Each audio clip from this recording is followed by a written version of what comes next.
अरे माँ, मान जाओ ना, मोनिका बहुत अच्छी लड़की है। और सोचो उनका साड़ियों का बिजनेस है। और लेडीज को तो कितना शौक होता है साड़ियों का। हाँ बोल दो ना माँ, मोनिका से अच्छी बहू नहीं मिलेगी आपको। खुद भी अच्छी साड़ी पहनेगी और आपको भी ला कर देगी। नहीं नहीं नहीं, लव मैरिज के लिए हम कभी नहीं मानने वाले। तेरी शादी होगी तो हमारी पसंद की लड़की से ही होगी। पर माँ, जब मुझे कोई लड़की पहले से ही पसंद है तो फिर आपको कोई और लड़की ढूंढने की क्या जरूरत है? कर दो ना। अरुण अपने घर वालों अपनी अ, अरुण अपने घर वालों को अपनी और मोनिका की लव मैरिज के लिए मनाने की कोशिश कर रहा था। तभी अरुण की बुआ सास सीमा वहां आती है। अरुण कहता है, बुआ अब आप ही बताओ ना, रिंकू भैया की शादी हुई थी तो बस गिनती की 4 साड़ी आई थी। सोचो मोनिका के परिवार वालों का तो साड़ियों का बिजनेस है। वो तो हमारा घर भर देगी साड़ियों से, रोज नई साड़ी। तेरी बात में तो दम है अरुण, साड़ियों का बिजनेस होना भी अच्छी बात है। बढ़िया कपड़े लेकर आएगी तेरी बहू, सारे रिश्तेदारों में वाह वाह ही हो जाएगी। बस तो फिर अब आप सब लोग हाँ बोल दो मेरी शादी के लिए, और कुछ नहीं चाहिए मुझे। ऐसे ही अरुण के लाख समझाने के बाद आखिरकार उसके परिवार वाले उसकी और मोनिका की लव मैरिज के लिए मान जाते हैं। जिसके बाद अरुण के परिवार वाले जाकर मोनिका के घर पर रिश्ते की बात करते हैं। थोड़े ही दिनों में खूब धूम धड़ाके के साथ अरुण और मोनिका की शादी हो जाती है। शादी की अगली सुबह मोनिका सुंदर सी बनारसी साड़ी पहनकर तैयार होती है। वाह भाभी, क्या साड़ी पहनी है आपने, एकदम झगमगा रही हो सुबह सुबह। जगमगाना तो है ही ननद जी। अब मेरे मायके वालों का साड़ियों का बिजनेस है। एक से एक इम्पोर्टेड साड़ियां आती हैं हमारे घर में। कोई भी साड़ी सस्ती नहीं होती। वाह बहू, तुझे तो देख कर ही पता चल रहा है। चल अब तेरी पहली रसोई की रस्म करते हैं। उर्मिला मोनिका को रसोई में ले जाती है और उसकी पहली रसोई की रस्म करवाती है, जिसमें मोनिका सभी के लिए गर्मा गर्म हलवा बनाती है और सभी को खाने के लिए देती है। वाह, हलवा तो बहुत ज्यादा स्वाद बना हुआ है बहू। हाँ सच में, मीठा बराबर है एकदम इसमें। अब बहू हो तो पहले से ही साड़ियों में पली बड़ी हो, यानी कि साड़ियों की तेरे पास कमी नहीं है, इसलिए ये पकड़ 2113 नहीं। अरे वाह, मजा आ गया। और बहू ये मेरी तरफ से। और ये बहू मेरी तरफ से, सदा खुश रहो। मोनिका सभी से नेग लेती है और अपने कमरे में चली जाती है। तभी उसकी माँ किरण का उसके फोन पर फोन आता है।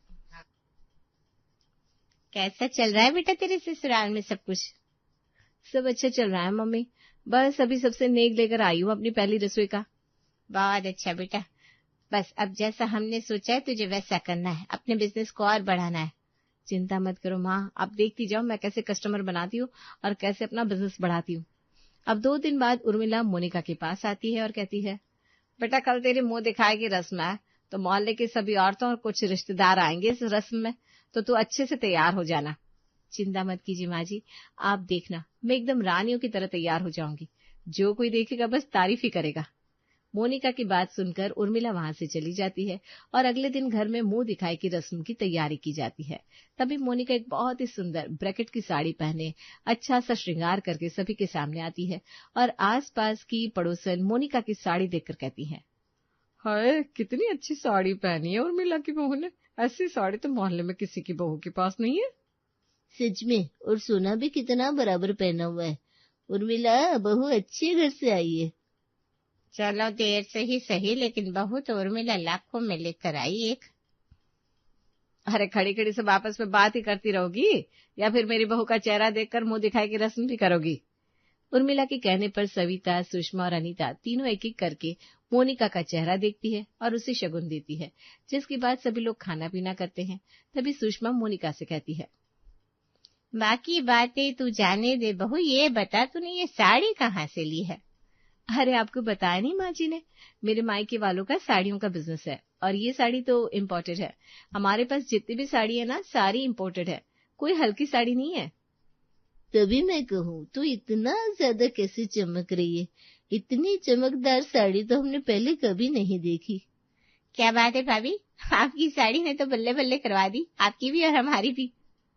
बस एक बात कहूँ बहू, अगर हमें तेरे जैसी साड़ी लेनी होगी तो क्या तू अपने मायके वालों से साड़ी मंगवा देगी? हाँ हाँ क्यों नहीं, बिल्कुल मंगवा दूंगी। आपको जैसी साड़ी चाहिए मुझे बता देना, मैं आपके लिए साड़ी ऑर्डर कर दूंगी। लेकिन प्राइस ना फिक्स होता है हमारा। अरे प्राइस की चिंता मत कर बहू, जितना प्राइस होगा दे देंगे। जब इतनी अच्छी साड़ी मिल जाएगी तो फिर प्राइस की चिंता कैसे होगी? ठीक है, तो मैं आप सभी को अपना नंबर दे देती हूँ और फिर मैं व्हाट्सएप पर एक ग्रुप बना दूंगी, उसमें सारी साड़ियों का कलेक्शन डाल दूंगी। आपको जो साड़ी पसंद हो मुझे बता देना, मैं वही ऑर्डर कर दूंगी। ठीक है बहू। तीनों पड़ोसन की बात सुनकर मोनिका ज्यादा खुश हो जाती है, जिसके बाद सभी मोनिका से अपना नंबर एक्सचेंज कर लेते हैं और अपने अपने घर चले जाते हैं। अब अगले ही दिन मोनिका व्हाट्सएप पर साड़ी कलेक्शन के नाम से ग्रुप बनाती है और सभी पड़ोसन को उसमें ऐड कर देती है। लो, ग्रुप तो बन गया। अब देखना कैसे मायके वालों की साड़ियों के बिजनेस की तरक्की होती है। अगले दिन सुबह सुबह जब मोनिका रसोई में काम कर रही थी, तभी उसके फोन पर लगातार एक के बाद एक मैसेज आने लगते हैं। अरे बहू, तेरा फोन कब से पी पी कर रहा है? हाँ भाभी, आज आपका जन्मदिन है क्या, जो इतने सारे मैसेज आ रहे हैं आपको? अरे नहीं, मोहल्ले वाली औरतों के लिए मैंने व्हाट्सएप पर साड़ियां खरीदने के लिए ग्रुप बनाया ना, तो उसी के नोटिफिकेशन आ रहे होंगे। अच्छा बहू, ये बात है। यानी कि तू अपने मायके का बिजनेस अब अपने ससुराल में भी ले आई है। अब अगर किसी को मेरी साड़ियां पसंद आ जाती है माँ जी, और कोई वैसी साड़ियां पहनना चाहता है, तो क्या बुरा है उसमें? बुरा तो कुछ भी नहीं बहू, बल्कि अच्छा ही है। घर बैठे तेरे हाथ में पैसा भी आ जाएगा और तेरे मायके वालों को भी फायदा हो जाएगा। मोनिका जल्दी से रसोई का काम खत्म करती है और फिर अपने फोन पर आए हुए सभी मैसेज को रीड करती है, जिसमें सुषमा, अनीता और सविता ने अपने अपने पसंद की साड़ियों की फोटो भेजकर मोनिका को उन्हें मंगवाने के लिए बोला था। तभी मोनिका एक वॉइस मैसेज रिकॉर्ड करती है। सविता आंटी, सुषमा आंटी और अनीता आंटी, मैंने आप तीनों के मैसेज देख लिए हैं और आपने जो साड़ी ऑर्डर की है वो कल शाम तक आप सबके पास आ जाएगी। प्राइस मैंने आपको पहले ही बता दिया था। जैसी साड़ियां आ जाएंगी मैं आप सभी को कॉल कर दूंगी। इतना बोलकर मोनिका उस वॉइस मैसेज को व्हाट्सएप ग्रुप में सेंड कर देती है और अपने काम में लग जाती है। अगले दिन शाम को मोनिका का भाई युवराज ऑर्डर की हुई साड़ियां लेकर आता है और सभी घर वाले साड़ियां देखने लगते हैं। ये साड़ी तो सच में बहुत कमाल की है। हाँ भाई, एक से बढ़कर एक साड़ी है। हमारे पास के बाजार में तो ऐसी एक भी साड़ी नहीं मिलती बेटा। अरे सब इम्पोर्टेड साड़ियां हैं आंटी जी, एक एक साड़ी हम चुनकर लाते हैं, तभी तो हमारा साड़ियों का बिजनेस इतना बड़ा है। अब मैं जल्दी से सभी को बुला लेती हूँ ताकि सब पैसे देकर अपनी साड़ियां ले जाए। मोनिका व्हाट्सएप ग्रुप में फोन लगाती है और सभी को अपने घर बुला लेती है। थोड़ी देर में अनीता, सविता के साथ साथ सुषमा अपनी बहू काजल को लेकर साड़ियां लेने के लिए मोनिका के घर आती है। सुषमा आंटी, ये लीजिए आपकी साड़ी 3000 की। अनीता आंटी, ये आपकी 4000 की है और सुषमा आंटी ये आपकी ये 2500 रुपए की है। 2500 रुपए की? भला इसमें कैसे हीरे लगे हैं जो ये 2500 रुपए की साड़ी है? अरे ऐसी साड़ी मार्केट में इससे कम दाम में मिल जाए ना, तो तुम्हें मैं ये साड़ी फ्री में दे दूंगी काजल। अरे इसकी बातों पर ध्यान मत दे बहू, इसे क्या ही पता, इसे तो खुद सारी साड़ियां मैंने ला कर दी है। पर माँ जी, इस साड़ी की कीमत इतनी है जितनी ये आपको बता रही है? इतनी ही है दीदी, बल्कि इससे ज्यादा है। हम आपको खुला चैलेंज देते हैं, साड़ी ले जाओ और ऐसी साड़ी इससे कम दाम में ला कर दिखा दो। युवराज और मोनिका की बातें सुनकर काजल कुछ नहीं बोल पाती, जिसके बाद सभी मोनिका को पैसे देते हैं और अपनी अपनी साड़ी लेकर वहां से चले जाते हैं। अब ये सारे पैसे ले जा युवराज, और आगे भी अगर कोई साड़ियां ऑर्डर करेगा तो मैं तुझे बता दूंगी, तू वैसी ही साड़ी लेकर आ जाया करना। हाँ दीदी, क्यों नहीं, वैसे मैं 2 साड़ी एक्स्ट्रा लेकर आया हूँ। वो क्यों बेटा, तू एक्स्ट्रा साड़ियां लेकर क्यों आया है? वो मैं अपनी मर्जी से नहीं लाया, माँ ने भेजी है, आपके और नेहा जी के लिए तोहफे की तौर पर। इतना कहकर युवराज नेहा और उर्मिला दोनों को एक एक साड़ी देता है, जिसे देखकर दोनों माँ बेटी बड़ी खुश हो जाती हैं। अमेजिंग साड़ी, ये तो बहुत ज्यादा प्रिटी है। मैं तो इसे अपनी शादी के बाद पग फेरे की रस्म में पहनूंगी। और मैं तो इसे करवा चौथ पर पहनूंगी। समदन जी को शुक्रिया बोल देना बेटा। ऐसे ही थोड़ी देर और बातें करने के बाद युवराज वहां से चला जाता है। दिन गुजरते चले जाते हैं और हर दिन कोई ना कोई रिश्तेदार या फिर मोहल्ले वाला मोनिका से साड़ियां मंगवाने के लिए उसे कॉल या मैसेज करता ही रहता। बस ऐसे ही मेरा मायके का साड़ियों का बिजनेस जोरों शोरों से चलता रहे और मेरे मायके वालों की शादी चांदी होती रहे और बदले में मेरे हाथ भी भरे रहे। बस मुझे और क्या चाहिए भगवान। वक्त गुजरता चला जाता है और ऐसे ही उर्मिला, रमेश नेहा की शादी के लिए लड़का देखना शुरू कर देते हैं। काफी कोशिशों के बाद एक अच्छे से घर में नेहा का रिश्ता तय हो जाता है और घर की शादी की तैयारी और शॉपिंग को लेकर बातचीत चलने लगती है। चलो अब तो नेहा की शादी की शॉपिंग शुरू कर देते हैं। बढ़िया बढ़िया साड़ियां, लहंगे सब कुछ ला कर देंगे अपने बेटे को। कोई कमी नहीं रहनी चाहिए मेरी नेहा की शादी में। बिल्कुल, एकदम परियों जैसी लगनी चाहिए मेरी बहन अपनी शादी वाले दिन। हाँ हाँ बिल्कुल, सारे सामान की लिस्ट बना लो ताकि और मौके पर कोई चीज छूट ना जाए। अरे लिस्ट तो मैंने पहले ही बना ली है, बस शादी का लहंगा ही हमें बाहर से लेना है। बाकी नेहा की साड़ियां, रिश्तेदारों की साड़ियां और जो इधर उधर छोटे मोटे लेन देन में काम आने वाली साड़ियां ना, वो सब तो मेरे मायके से ही आ जाएगी। हाँ भाई, साड़ियां लेने के लिए दूर क्यों जाना, जब हमारी बहू का साड़ियों का बिजनेस है, साड़ियां तो बहू के यहाँ से आ जाएगी। आज जैसी साड़ियों का कलेक्शन भाभी के पास है ना, वैसी साड़ियां तो शायद किसी के पास नहीं होगी।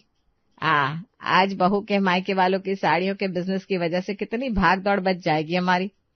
ऐसे ही सब लोग आपस में बातचीत करते हैं, जिसके बाद अगले दिन ही मोनिका नेहा और उर्मिला को लेकर अपने मायके पहुंचती है, जहां मोनिका के घर पर एक से बढ़कर एक साड़ी रखी हुई थी। लीजिए समधन जी, सारी की सारी साड़ियां आपके सामने रखती है। नेहा बेटी को जो जो पसंद है बता दीजिए, एक एक साड़ी अपने हाथों से पैक करके दूंगी अपनी बेटी को। मुझे तो सारी की सारी साड़ियां पसंद है। मेरा मन कर रहा है शादी का लहंगा कैंसिल करके साड़ी पहनकर ही शादी कर लूं। वैसे आजकल की ब्राइड्स साड़ी पहनकर भी शादी करती है। यूनिक लगता है काफी ज्यादा। जैसी तुम्हारी मर्जी नेहा बेटा, तुम्हारा दिन है, जो तुम्हें अच्छा लगे वो करो, साड़ी पहनो या लहंगा। ऐसे ही सभी लोग मिलकर साड़ियां पसंद कर लेते हैं और टोटल साड़ियों का बिल होता है 30,000। तो संतन जी 30,000 का बिल बन गया है। आपको पता है ना माँ जी, अगर बाहर से लेते ना तो कम से कम ये हमें 50,000 की पड़ती, लेकिन आप देखिए 20,000 का मुनाफा हो गया। बहन ये तो बहुत ही अच्छा है, बहू के मायके वालों की साड़ियों का बिजनेस भाई हमारे तो बहुत काम आ गया। उर्मिला किरण को पैसे देती है, जिसके बाद सभी लोग साड़ियां लेकर वापस से घर आते हैं और आखिरकार नेहा की शादी का दिन आ जाता है। नेहा अपनी शादी के लहंगे की जगह साड़ी ही पहनती है और साथ ही उर्मिला और मोनिका भी बहुत ज्यादा सुंदर कढ़ाई वाली साड़ियां पहनती है, जिसे देखकर सभी मेहमान उनकी बहुत तारीफ करते हैं। वाह वाह, लड़की की माँ की साड़ी तो कहर ढा रही है। लड़की की माँ भी फीकी लग रही है लड़की की माँ के आगे। और लड़की की भाभी को देखो, इतनी बढ़िया साड़ी बनी हुई है जैसे किसी बड़े डिजाइनर से डिजाइन करवाई हो। अब पूरी शादी में जिसे देखो उसी के मुंह पर बस साड़ियों की तारीफ चल रही थी। और इसी बीच मोनिका बहुत सारे और लोगों को भी अपने मायके वालों के साड़ी के बिजनेस के बारे में बताती है और बहुत सारे नए कस्टमर बनाकर उनसे साड़ी के ऑर्डर भी ले लेती है। ऐसे ही एक सुबह सुषमा के घर पर काजल सुषमा से कहती है, माँ जी आज मैं अपने मायके जा रही हूँ, मेरी माँ ने घर पर कीर्तन रखवाया है, आप मेरे साथ चलेंगी या मैं अकेले चली जाऊँ? अरे बहू मेरे घुटनों में बहुत दर्द हो रहा है, तू अकेले ही चली जा। और हाँ समधन जी को मेरी तरफ से राम राम बोल देना। अच्छा ठीक है, मैं चली जाती हूँ, आप अपना ख्याल रखना और तबीयत ज्यादा खराब हो तो मुझे फोन कर देना। काजल अपने ससुराल से अपने मायके जाने के लिए निकल जाती है और थोड़ी देर में वो अपने मायके पहुंच जाती है, जहां वो अपनी भाभी रोशनी को ठीक वैसी साड़ी पहने देखती है जैसी साड़ी मोनिका पहनती है। काजल तुरंत उनके पास जाती है। भाभी आपने ये साड़ी कहाँ से ली? ये साड़ी तो मुझे अभी तो याद नहीं आ रहा काजल कहाँ से ली थी, पर क्यों, क्या हुआ, अच्छी नहीं है क्या? अच्छी है, बहुत अच्छी है भाभी। वैसे आपको इस साड़ी के दाम याद है क्या? यही कुछ शायद 1000 की, इससे ज्यादा की नहीं है। 1000 रुपए की साड़ी? और कहाँ मोनिका हमें ये साड़ियाँ 5000 की देती है। क्यों, क्या हुआ काजल, कहाँ खो गई? वो ना मुझे भी ऐसी साड़ी चाहिए थी, इसलिए मैंने आपसे पूछा भाभी, मेरा तो दिल आ गया इस साड़ी पर सच में। इतना कहकर काजल जाकर कीर्तन में बैठ जाती है। कीर्तन खत्म होने के बाद सभी औरतें प्रसाद लेकर अपने घर चली जाती है।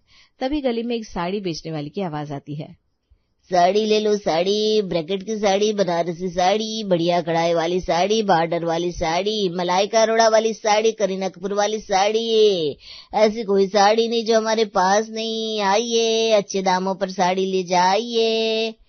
फैंसी साड़ी वाला आ गया आपकी गली में, आपके मोहल्ले में। मेरी बहनों माताओं जल्दी आओ, अपनी पसंद की साड़ी ले जाओ। साड़ी वाले की आवाज सुनती ही रोशनी काजल के पास जाती है। अरे काजल, मुझे याद आ गया, ये साड़ी वाला है ना जो बाहर आवाज दे रहा है, मैंने उसी से ये साड़ी ली थी। जाओ, तुम्हें जो साड़ी पसंद है ले लो, मैं पैसे दे दूंगी। रोशनी की बात सुनकर काजल जैसे ही साड़ी लेने के लिए बाहर जाती है तो सामने साड़ी वाले को देखकर काजल के पैरों तले जमीन खिसक जाती है, क्योंकि रेडी पर जो इंसान तरह तरह की साड़ियां बेचने के लिए आवाज लगा रहा था वो और कोई नहीं, मोनिका का भाई युवराज था। क्या बात है, तो ये है मोनिका के मायके वालों का साड़ी का बिजनेस। इसका भाई रेडी पर गले गले जाकर साड़ी बेचता है और मैडम हमसे कहती है सारी साड़ियां इम्पोर्टेड है। अब पता चलेगा इम्पोर्टेड साड़ियां या फिर रेडी पर बिकने वाली सस्ती साड़ियां, यानी कि देसी साड़ियां। इतना बोलकर काजल युवराज का एक वीडियो अपने फोन में रिकॉर्ड कर लेती है। इसके बाद जल्दी से वापस अपने ससुराल जाती है और सीधा अपनी सास को लेकर मोनिका के घर पहुंच जाती है, जहां पहले से ही बहुत सारे लोग साड़ी लेने आए हुए थे। अरे कोई जरूरत नहीं है आपको इस मोनिका से साड़ियां लेने की, ये आपको इम्पोर्टेड साड़ियों के नाम पर सस्ती देसी साड़ियां दे रही है, और वो भी दुगने तिगने दाम पर। क्या बोल रही है तो काजल बहू, क्यों मेरी बहू की बदनामी कर रही है? सच बोल रही हूँ मैं। आपकी बहू के मायके वालों का साड़ी का बिजनेस कितना बड़ा है और कैसा चल रहा है, ये बात बहुत अच्छे से जानती हूँ मैं। चूना लगा रही है बहू आपकी, और आपके रिश्तेदारों को भी और हम सबको भी। तुम क्या कहना चाहती हो काजल, और क्यों मेरे कस्टमर को उल्टी सीधी बातें बोलकर भड़का रही हो? अच्छा खासा काम चल रहा है मेरा इसलिए? क्योंकि तुम सबको पागल जो बना रही हो, सस्ती साड़ियों को महंगा बेचकर हम लोगों से मुनाफा कमा रही हो। यकीन नहीं आता ना आप लोगों को मेरी बातों का? रुकिए मैं आपको कुछ दिखाती हूँ। इतना बोलकर काजल अपने फोन में युवराज का रिकॉर्ड किया हुआ रेडी पर साड़ियां बेचने वाला वीडियो सभी कस्टमर और घर वालों को दिखा देती है, जिसे देखकर सभी के तोते उड़ जाते हैं और सभी मोनिका को देखने लगते हैं। यह सब क्या है मोनिका बहू? युवराज ये क्या कर रहा है? हाँ बहू, तूने तो कहा था तेरे मायके वालों का बहुत बड़ा साड़ियों का बिजनेस है, लेकिन तेरा भाई तो रेडी पर साड़ी बेच रहा है। क्यों भाई, किस लिए? अब सारा सच खुद बताओगी मोनिका, या मैं कुछ और बोलूं?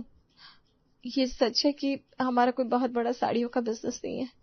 मेरा भाई और पापा ऐसे ही गली मोहल्ले में रेडी पर साड़ी बेचते, और मैं आप लोगों को उन्हीं साड़ियों में से कुछ साड़ियों की फोटो दिखाकर महंगे दामों पर बेचकर अपना मुनाफा कमा रही थी। मोनिका की बात सुनकर सभी दंग रह जाते हैं और सारे कस्टमर वहां से 9-11 हो जाते हैं, और आखिरकार मायके की देसी साड़ियों का सारा फंडा फूटकर सच सबके सामने आ जाता है।